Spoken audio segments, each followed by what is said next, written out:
तो मैं वापस आ गई हूँ आप लोग के लिए डैशिंग यूथ का एपिसोड नंबर 3 को लेकर। तो वैसे आप लोग मुझे भूले तो नहीं है ना, हाँ भूलना भी नहीं चाहिए, मैं छोटी मोटी चीज़ थोड़ी ना हूँ। वैसे भी डैशिंग यूथ को बहुत सारे लोगों ने ऐसे हैं, मतलब बहुत सारे चैनल्स ऐसे हैं जिन्होंने इसे एक्सप्लेन कर दिया है, लेकिन पूरा एक्सप्लेन नहीं किया, तो मुझे उनका एक्सप्लेनेशन पसंद नहीं आया। तो मुझे लगा कि शायद आप लोगों में से भी कुछ लोग तो ऐसे होंगे जिन्हें एक्सप्लेनेशन पसंद नहीं आया होगा, क्योंकि उन्होंने फुल ड्रामे को एक्सप्लेन नहीं किया है। तो फिर मैं वही करने की कोशिश कर रही हूँ। और हाँ, आप लोग भूले नहीं हो तो कमेंट करके बता देना, वरना मुझे तो लगता है कि शायद भूल ही गए होंगे, क्योंकि 8-10 दिन तो बहुत ज़्यादा दिन होता है ना, ज़्यादा दिन से दूर थी। चलो स्टार्ट करते हैं ड्रामे को। तो एपिसोड के स्टार्टिंग में हमें जिनान सर्किट का सीन दिखाया जाता है, जहाँ पे हम देखते हैं कि शादी की जोरों शोरों से तैयारी चल रही होती है, और जितने भी लोग आते हैं उन सभी लोगों का जो है स्वागत कर रहे होते हैं पांचवा मास्टर गु, यानी कि गु जियानमैन के चाचा जी। और ये जो चाचा जी होते हैं ये सबका स्वागत कर रहे होते हैं, आइए आइए, प्रणाम प्रणाम। और शादी में आए जितने भी मेहमान होते हैं वो गु चाचा जी को बहुत ही ज़्यादा बधाई दे रहे होते हैं कि बधाई हो, आपका जो मतलब यान परिवार है, गु परिवार अब एक हो जाएगा, तो आप लोगों की शक्तियाँ और भी ज़्यादा बढ़ जाएंगी। हम देखते हैं कि यहाँ पे एक जो लड़का होता है वो अनाउंसमेंट करता है और कहता है कि लॉर्ड हुइक्सी आ गए हैं। और यहाँ पे कुछ लोगों को बातें करते हुए सुनते हैं, वो लोग बताते हैं कि लॉर्ड हुइक्सी पता है कौन थे? ये महाराज के बहुत ही ज़्यादा करीबी व्यक्ति थे, जो कि महाराज के साथ देश के लिए कार्य कर रहे थे, और देश के लिए कार्य में वो शहीद हो गए। जिसके बाद से लॉर्ड हुइस्की का जो मतलब लॉर्ड हुइस्की को है ना, उनके महाराज के द्वारा लॉर्ड हुइस्की का एक नाम मिला, और लॉर्ड हुइस्की बहुत चर्चित व्यक्ति हैं। और पांचवा मास्टर गु इनको शादी में बुला लिया, मतलब पांचवा मास्टर गु का नाम तो है। जिसके बाद से ये लोग आपस में बात करते हैं और बताते हैं कि वैसे लॉर्ड हुइस्की जो है ना, वो उन्हें 9 मंत्रियों में से कोई एक मंत्री का दर्जा नहीं दिया गया है, लेकिन दरबार में नॉर्मली 9 मंत्रियों के साथ जैसा व्यवहार किया जाता है वैसे ही लॉर्ड हुइस्की के साथ व्यवहार किया जाता है। लॉर्ड हुइस्की जब नीचे निकलते हैं तो हम देखते हैं, उतरते हैं तो पांचवें चाचा जी जो भी अंकल होते हैं ये गु, तो वो जाते हैं उनको प्रणाम करते हैं, कहते हैं क्या ये आपका स्वागत है। हम देखते हैं कि जो लॉर्ड हुइस्की होते हैं ना, वो कहते हैं कि कितना बोलता है, मतलब मेमना, उसको चिढ़ाते हैं, मतलब कहते हैं कि ये गु परिवार का कोई मुखिया नहीं है और ये आ गया है मेरा यहाँ पे वो स्वागत करने के लिए। और लॉर्ड हुइस्की जो है उनको ताना मारते हुए कहते हैं कि देखो तुम मेमने हो ना, तो शांति से एक किनारे पे खड़े रहो, अगर तुम भेड़िया बनने की कोशिश करो तो तुम नहीं जानते हो कि तुम्हारे आसपास के जो भेड़िया है ना वो तुम्हें मार के खा जाएंगे। तो सीधे साधे से जैसा तुम्हें परिवार में इज्जत मिल रहा है वैसा ही रहो, और ज़्यादा अपने आप को बड़ा दिखाने की कोशिश मत करो। उसे ताने माने मार के निकल जाते हैं लॉर्ड हुइस्की। आगे में छतरी वाले भूत सुम मुयू को दिखाया जाता है, और साथ में सूचांगे होता है। तो सूचांगे कहता है कि क्या तुम्हें लगता है अभी भी कि गु जियानमैन तुमसे मिलने आएगा? आखिरकार तुम 7 दिनों से इंतजार करो, अभी तक तो कुछ ऐसा नहीं हुआ। अगर वो तुमसे मिलने आया तो ये मतलब जो डार्क रिवर है उसके लिए तो बुरा होगा, लेकिन अगर वो तुमसे मिलने नहीं आया तो डार्क रिवर के लिए तो बुरा होगा, लेकिन तुम्हारे लिए शायद अच्छा होगा, है ना। उसके बाद से यहाँ पे जो सू मुयू होता है वो कहता है कि सूचांगे क्या तुम्हें लगता है कि तुम्हें कभी शांत होना चाहिए? सूचांगे कहता नहीं, मुझे तो ऐसा नहीं लगता, और वैसे भी यहाँ पे क्या देखने जैसा है, बस एक मामूली सी शादी तो हो रही है। तो सूचांगे कहता है कि उधर देखो, मुझे ऐसा लगता है कि स्ट्रीट पे कुछ हो रहा है। तो सूचांगे कहता है कि देखो अभी अभी तो स्टार्ट होने वाला है खेल, तो हमें खेल देखना चाहिए। स्ट्रीट पे हम देखते हैं कि हमारा हीरो होता है बाइली, और उसके साथ होता है सिकोंग चांगफेंग। तो सिकोंग चांगफेंग कहता है क्या तुमने तय कर लिया है? अब हम एक बार आगे बढ़ जाएंगे तो पीछे नहीं मुड़ना होगा। तो यहाँ पे बाइली कहता है कि हाँ हमने तय कर लिया है और मैं पीछे नहीं मुड़ूंगा, और ये दोनों लोग आगे बढ़ जाते हैं। जिसके बाद से हम देखते हैं कि यहाँ पे ढेर सारे सैनिक आते हैं और इसे घेर लेते हैं, और यहाँ पे वो 3 लोग भी आते हैं, जो कि वो मांस काटने वाला, वो मतलब स्टूडेंट की लड़की, और वो तेल बेचने वाला आदमी, और वो बुढ़िया जो कि सिलाई कर रही होती है, मतलब वो सुई वुई लेकर घूमती है। रेस्टोरेंट वाली लड़की होती है ना, वो कहती है कि तुम्हारी हिम्मत कैसे हुई यहाँ आने की। तभी हम देखते हैं कि यहाँ पे उड़ते हुए लेई मेंसा आता है, और साथ में मिस्टर किंगे भी आते हैं। लेई मेंसा कहता है कि क्या तुम्हें पता नहीं है कि ये जगह हमारी है, तुम्हारी हिम्मत कैसे हुई यहाँ आने की, और इन्हें तो यहाँ आना ही था। जिसके बाद से हम देखते हैं कि जो सूचांगे होता है वो सुमुयू से कहता है कि देखो ये जो 2 डरपोक थे, इनके साथ अब देखो कि 8 युवा मास्टर्स भी आ गए हैं। तो वहाँ पे जो आदमी होता है, मतलब सुमुयू होता है छतरी वाला भूत, वो कहता है कि हाँ मैं इन दोनों को जानता हूँ, जब मैं पिछली बार गु जियानमैन से मिलने के लिए गया था तब मैं इन दोनों से मिला था। इनमें से एक जो है वो भाले का उपयोग करता है, थोड़ी बहुत तकनीक जानता है, लेकिन काफ़ी अच्छे तरीके से नहीं जानता है, और दूसरा वाला उसके बारे में मैं कुछ ज़्यादा नहीं बता सकता, पर इतना बता सकता हूँ कि मुझे ऐसा लगता है कि शायद वो बहुत बड़ा बेवकूफ़ है। जिसके बाद से हम शादी का सीन देखते हैं, जहाँ पे हम देखते हैं कि यहाँ पे जितने भी सारे मेहमान बैठे होते हैं, बड़े बड़े लोग, इनके पीछे बहुत सारे सैनिक आके खड़े हो जाते हैं। यहाँ पे जो लॉर्ड हुइक्सी होते हैं ना, वो खास रहे होते हैं, ऐसा लग रहा होता है कि वो शायद थोड़े से बीमार हैं। लॉर्ड हुइक्सी कहता है कि ऐसा लगता है कि यान परिवार जो है ना, वो गु परिवार से शादी के बाद गु परिवार के ऊपर नियंत्रण करना चाहता है, इसीलिए तो इतने सारे सैनिक लेकर आए हैं। यहाँ पे यान बेटियान जो होता है वो मुस्कुराता है और अंदर आता है, कुछ भी नहीं बोलता, मतलब हाँ बस मुस्कुरा रहा होता है, क्योंकि इसे तो पता है कि हम तो इसके ऊपर मतलब इन लोगों के ऊपर कब्जा करने ही वाले होते हैं। जिसके बाद से यहाँ पे जो होता है चाचा जी आते हैं, मतलब मिस्टर गु आते हैं, और यहाँ पे जो यान बेटियान होता है उसे इशारा करता है और कहता है कि दूल्हे दुल्हन को बुलाया जाए। जिसके बाद से यहाँ पे अनाउंसमेंट होती है कि दूल्हे दुल्हन को आने का, और यहाँ पे दूल्हे दुल्हन जो होते हैं वो आ रहे होते हैं, यानी गु जियानमैन और लिउली। ये दोनों लोग जब अंदर आते हैं तो जो अनाउंसमेंट वाला होता है वो कहता है कि सबसे पहले पृथ्वी और स्वर्ग को दोनों लोग प्रणाम करें। यहाँ पे हम देखते हैं कि गु जियानमैन कोई भी हरकत नहीं कर रहा होता, और ना ही दुल्हन कोई हरकत कर रही होती है, मतलब ये लोग शादी के रस्म को आगे नहीं बढ़ा रहे होते हैं।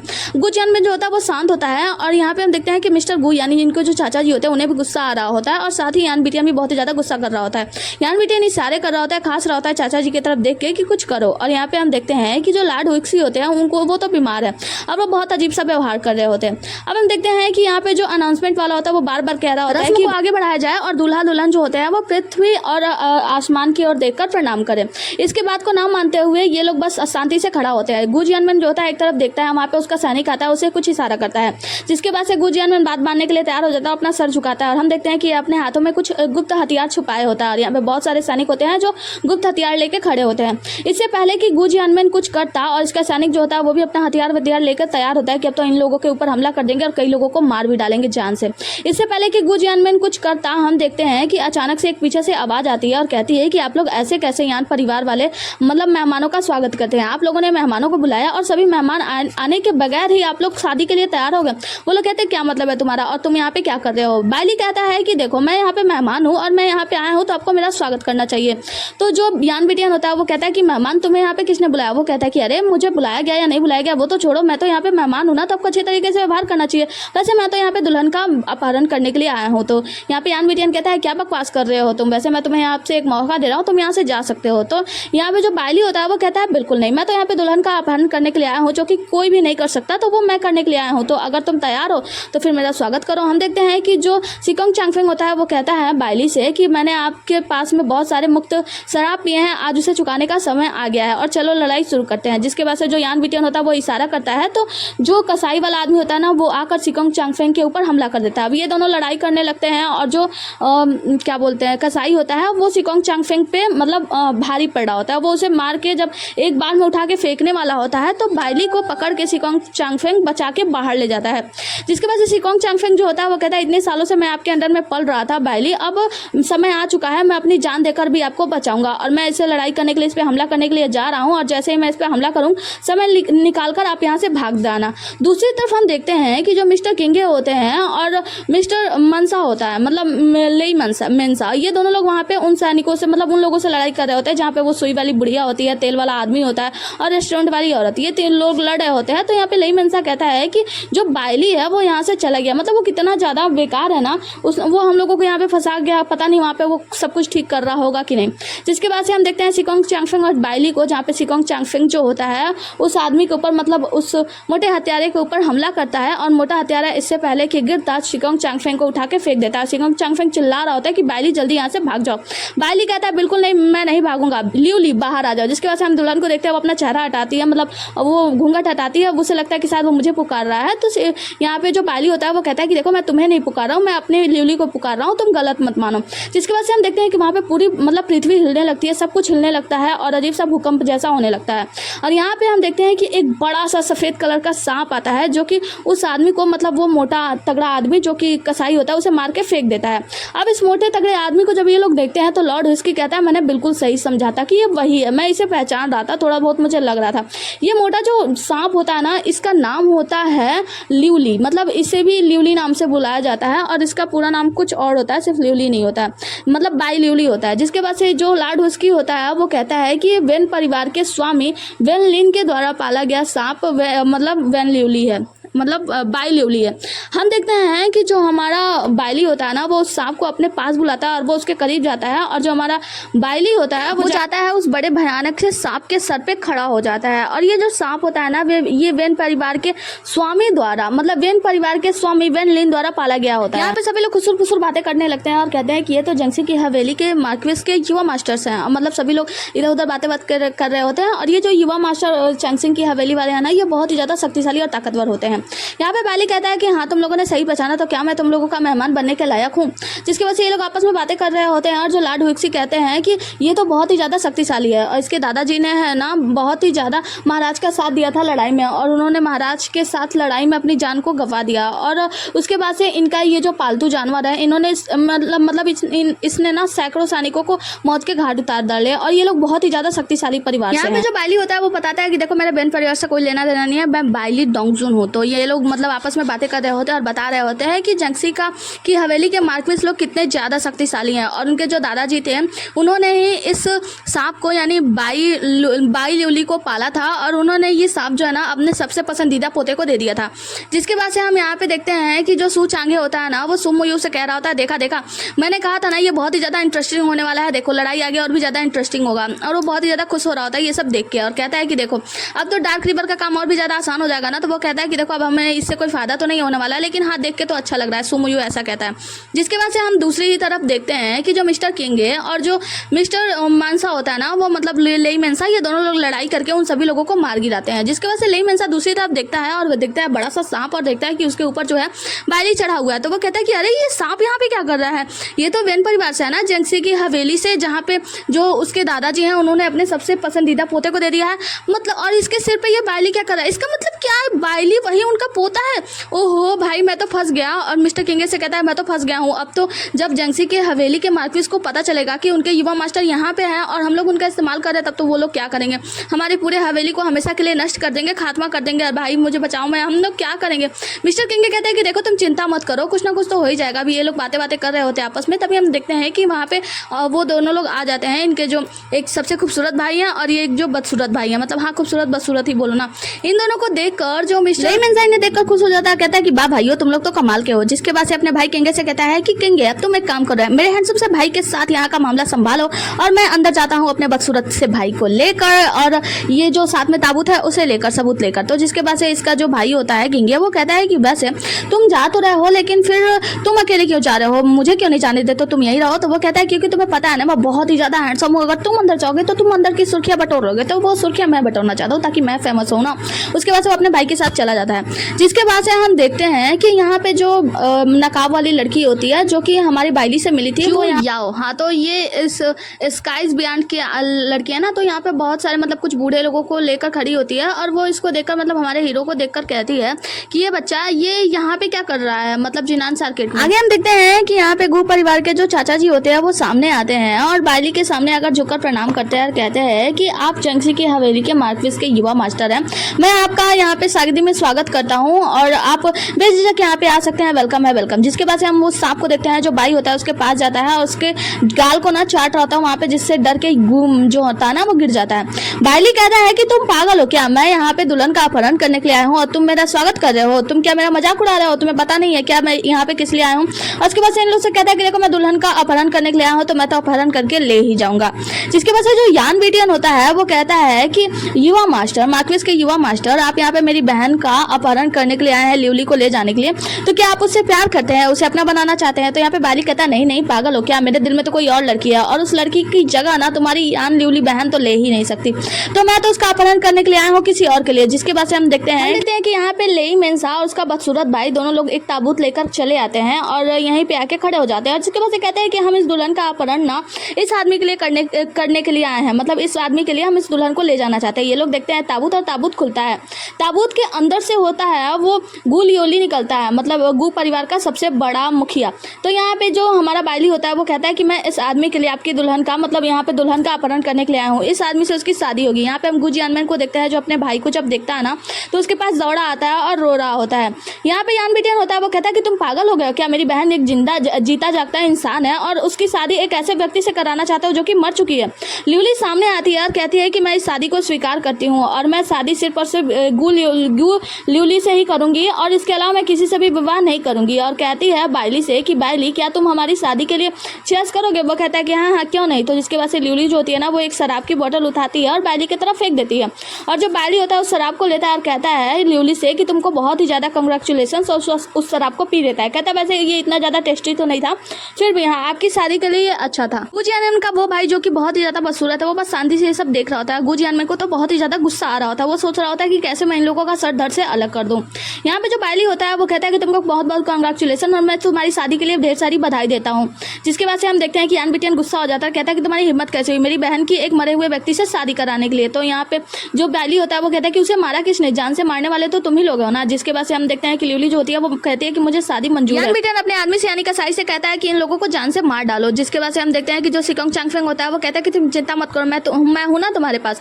और हम देखते हैं वो कसाई जो होता है ना वो इन लोगों के ऊपर हमला करने लगता है और यहाँ पे बदसूरत भाई और जो मिस्टर ये लोग जो भी लोग होते हैं ना, ये सभी लोग इसके कसाई के साथ लड़ाई में भिड़ जाते हैं। कसाई तो इन सब पे बहुत ही ज़्यादा भारी पड़ा होता है। दूसरी सीन में हम देखते हैं कि जो बाइली होता है ना, इसके सांप को चारों तरफ से कुछ लोग वो क्या करते हैं, सीकर से बांध देते हैं और उसे खींचने लगते हैं। अब यहाँ पे जो बाइली होता है उसके ऊपर से गिरने ही वाला होता है, मतलब इसका जो वो होता है ना, चाल डगमगा जाता है। जैसे ही गिरने वाला होता है, सिकोंग चांगफेंग जाता है और बाइली को रोक लेता है, जिसके बाद से बाइली सीधा खड़ा हो जाता है। सिकोंग चांगफेंग कहता है कि तुम चिंता मत करो, मैं तुम्हारे साथ हूँ, तुम्हें कुछ नहीं होगा। जिसकी वजह से हम बड़े से सांप को यानी बाई लिवली को देखते हैं। जो सांप होता है वो वहाँ पे पूरा तहस नहस मचा देता है और इधर उधर घूम के हर चीज़ को बर्बाद कर रहा होता है। और वहाँ पे जो कसाई होता है ना, उस कसाई को भी मार के गिरा देता है, जिससे कसाई के मुंह से खून आ जाता है और वो वहीं पे कसाई बेहोश हो जाता है। हम देखते हैं कि यहाँ पे जितने भी सारे लोग होते हैं ना, वो सभी लोग भाग खड़े होते हैं उस सांप के मतलब इस चीज़ को देखकर कि वो कितनी ज़्यादा तबाही बुरी तरीके से मना रहा है। जिसके बाद से वो जाकर बाइली के पीछे खड़ा हो जाता है। सिकोंग चांगफेंग कहता है कि तुम लोगों के बीच में कोई और है जो कि हमारे स्वामी को मारना चाहता है, यानी मार्केस के युवा मास्टर को मारना चाहता है बाइली को, तो वो सामने आ जाए। बाइली कहता है कि अरे तुम पागल हो क्या, देखो उसके पीछे कोई नहीं है, सभी लोग पहले ही डर के भाग चुके हैं। तो सिकोंग चांगफेंग कहता है अरे तुम चिंता मत करो, मैं हूं ना, तुम्हारे पास कुछ भी नहीं होगा। जिसके बाद से हम देखते हैं कि वहाँ पे स्काई बियांग की जो लड़की होती है यानी याओ, जो कि हमारी हीरोइन है, उसे वहाँ पे एक बूढ़ा होता है एल्डर वेन, वो उससे कहता है कि तुमने देखा ये जो लड़का है ना, मतलब छोटा लड़का जो है, ये शुरू से ही मतलब स्टार्टिंग से ही जन्मजात, जब से इसने जन्म लिया है तब से इसके अंदर बहुत सारी छुपी हुई शक्तियाँ हैं। तो वो कहती है कि हाँ मैंने इसे पहले ही देख लिया है। तो एल्डर वेन कहता है कि जब तुमने देख लिया है तो तुमने इसे मतलब इग्नोर क्यों किया था। वो कहती है कि ये सब मेरा एक चाल था, कि आप मुझ पर विश्वास करेंगे। वो कहता है एल्डर वेन हाँ बिल्कुल। वो कहता है कि देखो अब हमें सही समय का वो इंतजार करना चाहिए, हमें इसे उठा लेना चाहिए। तो जो हमारी हीरोइन होती है याओ, वो कहते हैं कि हाँ तुम बिल्कुल सही कर रहे हो। जिसके बाद से अपने आदमियों से कहती है कि जैसा एल्डर वेन कहते हैं बिल्कुल वैसा ही। आगे की सीन में हम देखते हैं कि जो हमारा हीरो बाइली होता है सिकोंग चांगफेंग के साथ वहीं पे बैठ के दारू वारू पी रहा होता है और वहाँ से उसका साथ धीरे से निकल जाता है। जिसके बाद से हम गू जियानमैन को देखते हैं, वो उसे बहुत ही ज्यादा अपने भाई को देखकर गुस्सा आ रहा होता है कि उसके भाई की मृत्यु कैसे हो गया। वो चाचा के पास जाता है कि चाचा जी तुम्हें पता है, मैं हमेशा से सोचता था कि तुम मेरे भाई के मतलब मेरे पिताजी के भाई हो, मेरे चाचा हो, मेरे भाइयों के चाचा हो, लेकिन तुमने मेरे साथ क्या किया, तुमने हमारे पीठ पीछे छुरा घोप दिया। वो कहता है क्या कह रहे हो तुम, मैं अभी भी तुम्हारा चाचा हूँ। तो वो अपने जो आदमी होता है उसको मतलब नाम पुकारता है, तो वो उसके तरफ एक तलवार फेंक देता है। जिसके बाद से वो तलवार लेता है और अपने लाल कपड़ों को फाड़ देता है और वो सफेद कपड़े में आ जाता है। कहता है कि चाचा तुमने मुझसे कहा था चाचा गू कि मेरे भाई की मौत एक बीमारी के कारण हुई है और वो अछूत वाली बीमारी है जिसको छूने से दूसरों को भी बीमार हो सकते हैं, इसलिए तुमने मेरे भाई को गाड़ दिया, उसकी लाश भी यहाँ पे नहीं आई।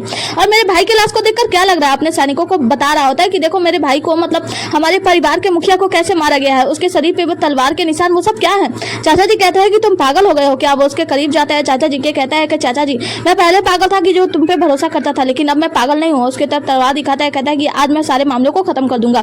चाचा उसे धमकाता हुआ कहता है कि देखो तुम कुछ नहीं कर सकते, मैं अभी भी इस परिवार में तुम्हारा चाचा हूँ। वो कहता है कि चाचा कैसा चाचा, तुम पागल हो गए हो। चाचा जी हंसते हैं और अपने सैनिकों को बुलाते हैं, कहते हैं सैनिकों गू जियानमैन को पकड़ लो, क्योंकि वो अपने बड़े को मारना चाहता है। यहाँ पे जो कोई भी सैनिक आगे नहीं आता। तो यहाँ पे चाचा भी बहुत ही ज्यादा सोच में पड़ जाते हैं। जिसके बाद से वो यान बिटियन जो होता है उसको इशारा करते हैं, लेकिन यान बिटियन भी उसका साथ नहीं देता। यहाँ पे हम गू जियानमैन को देखते हैं, वो अपना तलवार लेता है और अपने उसके जो चाचा जी होते हैं वो दूसरी तरफ बढ़ते हैं, लेकिन सारे सैनिक उनके पास ही आ जाते हैं।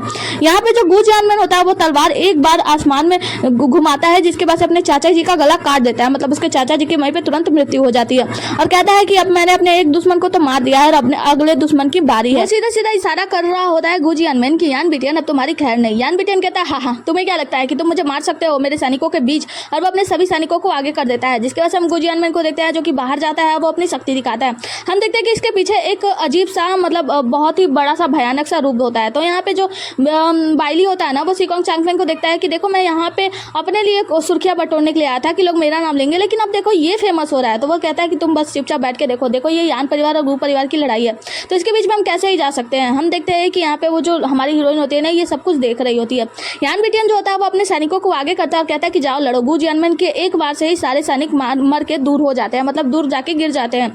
जिसके बाद से गू जियानमैन जो होता है ना, वो यान बिटियन के पास आता है, उसके ऊपर हमला करने लगता है। यान बिटियन कहता है कि देखो अब आज लड़ाई शुरू हुई है, तो हम दोनों के बीच अगर एक मरेगा तभी ये लड़ाई बंद होगी। जिसके बाद से हम गू जियानमैन को देखते हैं जो कि यान बिटियन को एक दो बार के बाद ही हरा देता है, मतलब यान बिटियन की वहीं पे मृत्यु हो जाती है। यान बिटियन के मरने के बाद वहीं पे उसकी बहन होती है, लेकिन वो उसे मुड़कर भी नहीं देखती है, और यान बिटियन की जो सांसें होती हैं वो रुक जाती हैं, मतलब उसका खात्मा हो जाता है। यान बिटियन की मृत्यु के बाद जो गू जियानमैन होता है ना, वो शांत होता है और अपने भाई की लाश के पास जाता है और उसके ताबूत के पास जाकर उसकी आंखें जो खुली होती है उसकी आंखों को बंद करता है और फिर अपने उस भाई की तरफ देखता है जो कि बहुत ही ज्यादा बदसूरत है, उसे धन्यवाद कहता है। और दूसरे ही सीन में वो मनसा की तरफ देखता है। लेमिन से कहता है देखो देखो धन्यवाद करने की जरूरत नहीं, आखिर हम लोग भाई हैं।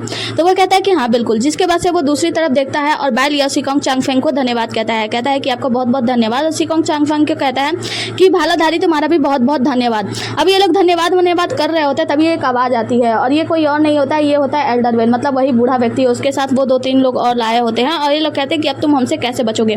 और ये लोग जो है ना यहाँ पे बायली को पकड़ने के लिए आए होते हैं। यहाँ जो बूढ़ा व्यक्ति होता है वो अपने सर पे कुछ निशान लगाने के बाद बायली को देखता है और कहता है कि हाँ इसके अंदर तो जन्मजात से बहुत ही ज़्यादा शक्तियाँ हैं, मतलब जो बायली है ना उसके अंदर बहुत ही ज़्यादा शक्तियाँ हैं और ये चीज़ शायद बायली को भी अभी तक पता नहीं है।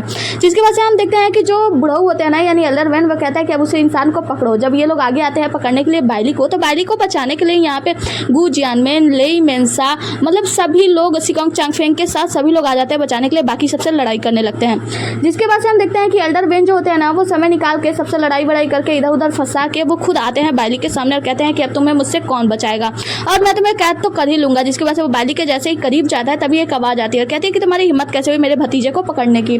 और ये कोई और नहीं होता है, ये होता है जहर देने वाला वेन हुजिऊ, जो कि जहर का उपयोग करता है बहुत ही ज़्यादा बुरी तरीके से। और वो बुढ़ऊ की तरफ कुछ चीज़ फेंकता है और बुढ़ऊ उसे पकड़ लेते हैं। कहते हैं कि तुम कौन हो, और जिसकी वजह से वो पहचान जाता है कि अच्छा तो तुम जो बायली है उसके चाचा हो वेन हुजी। तो वो कहता है कि हाँ, और वैसे भी वेन हुजू के जो लोग मतलब मैं जो हूँ हम लोग बहुत ही ज़्यादा जहर का उपयोग करते हैं, तो हमें जहर के उपयोग करने से तो तुम रोक नहीं सकते। तभी हम देखते हैं कि बुढ़ऊ के ऊपर जहर असर कर देता है, मतलब वो जहर उसको अंदर चला गया होता है और ये बुढ़ऊ जो होते हैं ना वो बुरी तरीके से वहाँ से गायब होने लगते हैं। जिसके बाद से वेन जो होता है ना मतलब चाचा जी वो आते हैं बायली के पास। देखते हैं कि जब एल्डर वेन गायब होने लगता है तो बाकी सभी लोग जो होते हैं वो मतलब एल्डर वेन के साथ जो आए होते हैं वो लोग अपने आप वहाँ से भाग जाते हैं और एल्डर वेन गायब हो जाता है, मतलब खत्म हो जाते हैं, पूरी तरीके से उनका खात्मा हो जाता है। वेन हुजिऊ जो होते हैं वो अपने बायली के पास आते कहते हैं कि बायली मेरे भतीजे तुम ठीक तो ना, और किसी की हिम्मत कैसे हुई मेरे बायली पे हाथ उठाने की, और वैसे भी मैं वेन हुजिऊ हूँ और मुझे जहर का उपयोग करने से कौन ही रोक सकता है। मतलब ये जो वेन हुजिऊ है ना बायली के चाचा जी, उन्हें जहर का उपयोग करना बहुत ही ज़्यादा पसंद है और ये बहुत ही ज़्यादा फेमस भी है जहर का यूज करने के लिए। बायली अपने चाचा जी से पूछता है कि वैसे चाचा जी आप यहाँ पे क्या कर रहे हैं, तो उसके चाचा जी कहते हैं कि भतीजे तुम्हें पता है ना कि तुम अपने माँ और पापा सबके किसी की बात नहीं मानते हो, सिर्फ मेरी बात मानते हो, इसीलिए उन लोगों ने मुझे तुम्हें यहाँ पे बुलाने के लिए भेजा है। वैसे भतीजे तुम ठीक तो हो ना। उसके साथ गुल्लू मुल्लू करके उसके गाल वाल को ऐसे टच वच करके खेलने लगते हैं। जिसके बाद से उसका जो भतीजा यानी जो बायली होता है वो कहता है कि चाचा जी ये क्या कर रहे हो, पीछे देखो ये लोग हमें देख रहे हैं। जिसके बाद से उसके चाचा जी होते हैं वो पीछे मुड़ते हैं और कहते हैं कि वैसे इसने तुम लोगों के लिए बहुत ही ज़्यादा खतरनाक समय मतलब पैदा कर दिया ना, तुम लोगों के साथ अच्छा नहीं किया, मतलब काफ़ी तुम लोगों के लिए मुश्किलें खड़ी कर दी। तो वो लोग कहते हैं नहीं बायली तो हमारी मदद की है बायली ने, और वो तो बहुत ही ज़्यादा बहादुर है ये वो, मतलब उसकी तारीफों के पुल बांटने लगते हैं।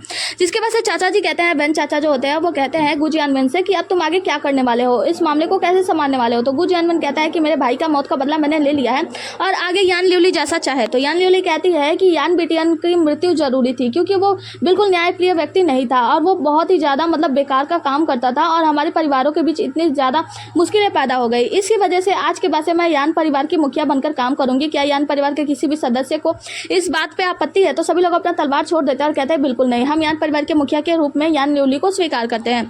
जिसके बाद से गू जियानमेन कहता है कि ठीक है जैसा तुम चाहो, और उसके बाद से वो कहता है अब इस शादी को यहीं पर रद्द किया जाता है। तो यान ल्यूली कहती है कि मैं इस शादी को रद्द नहीं करना चाहती, मैं शादी अभी भी करूंगी और मेरी शादी गू ल्यूली से होगी, मतलब गू ल्यूली से ही मैं शादी करूंगी। और ये सब कुछ सुनकर चाचा बहन जो होते हैं वो खुश हो जाते हैं, कहते हैं कि वाह कितना अद्भुत प्यार है ना, मरने के बाद भी उससे शादी कर रही है। जिसके बाद से गू जियानमेन कहता है कि ठीक है ल्यूली तुम जैसा चाहती हो वैसा ही होगा।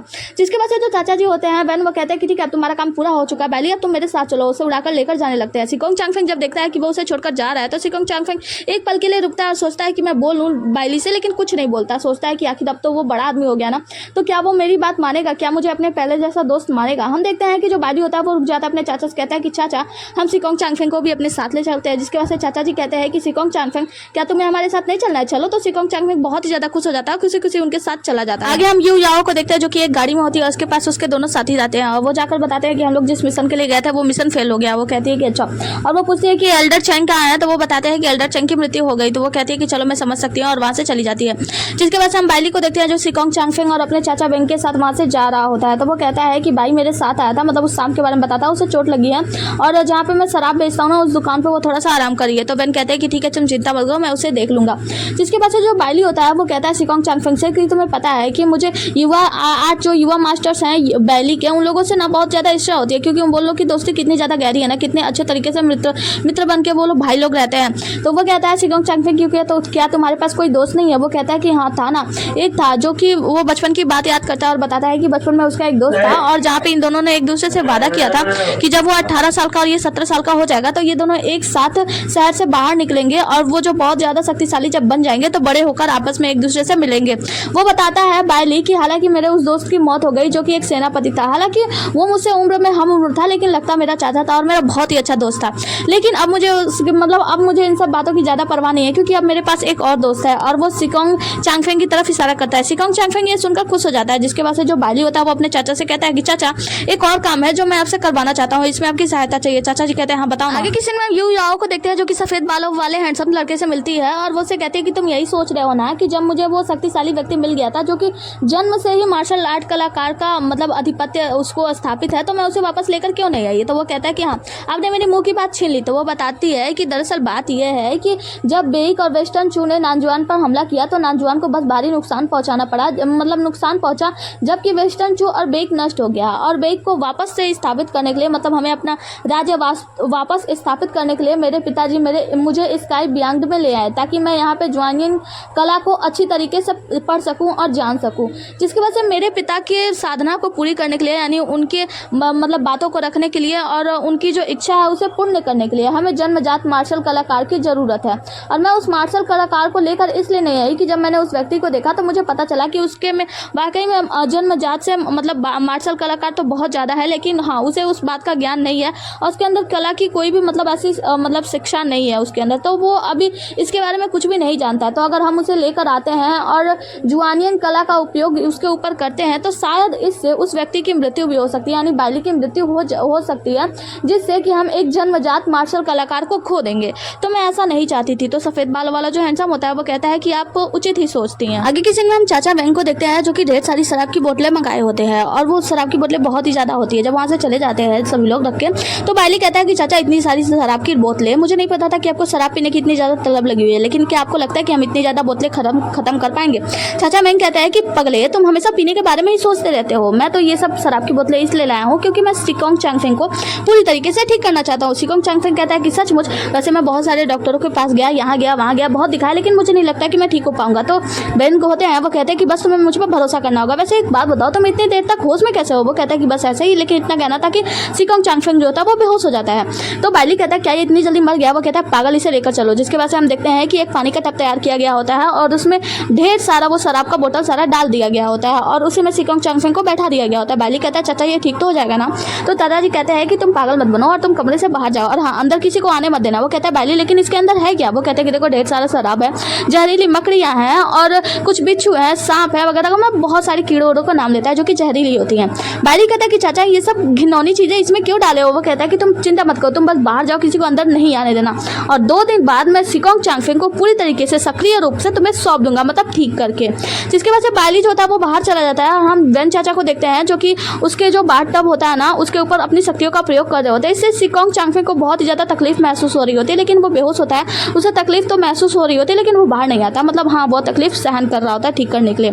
जिसके बाद से हम देखते हैं कि जो हमारा बायली होता है ना वो बाहर शराब पी रहा होता है। तो यहाँ पे चांगे आता है, मतलब सू चांगे, और सू चांगे आकर कहता है कि छोटे बच्चे तुम यहाँ बाहर रह के शराब क्यों पी रहे हो। वो कहता है दरअसल अंदर ना मेरे दोस्त का इलाज चल रहा है और वहाँ पे शांति चाहिए होती है। तो यहाँ पे जो हम देखते हैं कि वो देखता है उस भूत को, यानी सू मोये को, साथ में सू चांगे के। तो वो कहता है कि भूत।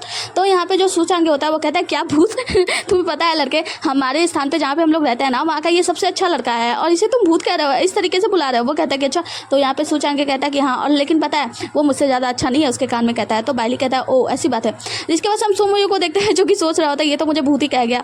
यहाँ पे हम देखते हैं कि जो बायली होता है ना वो कहता है कि अच्छी बात है। तो सू चांगे कहता है कि वैसे चलो एक दिन हम लोग मिलते हैं, मिलकर शराब पीते हैं। वो कहता है कि हाँ बिल्कुल क्यों नहीं, और उसे कहता है चेस फिर मिलेंगे कभी। और यहाँ से हम जो देखते हैं जो सू चांगे होता है और सू मोयू होता है वो दोनों लोग वहाँ से जाने लगते हैं, कहते हैं कि ठीक है तो तुम अपना काम हम करो, हम चलते हैं, और वो लोग जाने लगते हैं। हम देखते हैं हमारा जो बायली होता है ना वो अपना शराब वराब पी रहा होता है और यहीं से गुजर रही होती है यू याओ, मतलब हमारी हीरोइन। और इसी के साथ ये एपिसोड यहीं पे खत्म हो जाता है। मिलता है अगले एपिसोड में, तब तक ले बने रहिए हमारे साथ। Tata bye bye, take care. और हाँ एपिसोड बहुत ज़्यादा बड़ा हो गया ना, ठीक है, मैं आगे से पूरी कोशिश करूँगा। काफ़ी दिन बाद बनाना तो नामा में भी बहुत ज़्यादा कन्फ्यूजन हो रही थी, इसीलिए एपिसोड थोड़ा सा ज़्यादा हो गया। अगली बार से मैं पूरी ट्राई करूँगी कम करने की। Okay bye bye, take care. लेकिन हाँ पूरा एपिसोड बनाना भी तो जरूरी है ना, ठीक है। और हाँ भूले नहीं हो तो प्लीज़ कमेंट कर देना। मुझे लगता है कि 1 हफ्ते हो गया तो शायद भूल भी गए होंगे, लेकिन भूलना मत, प्लीज़ प्लीज़ प्लीज़ मत भूलना। आग्रह है कि आप मेरे वीडियो को लाइक करें और चैनल को सब्सक्राइब कर देना। Okay tata bye bye, comment करना तो भूलना भी मत।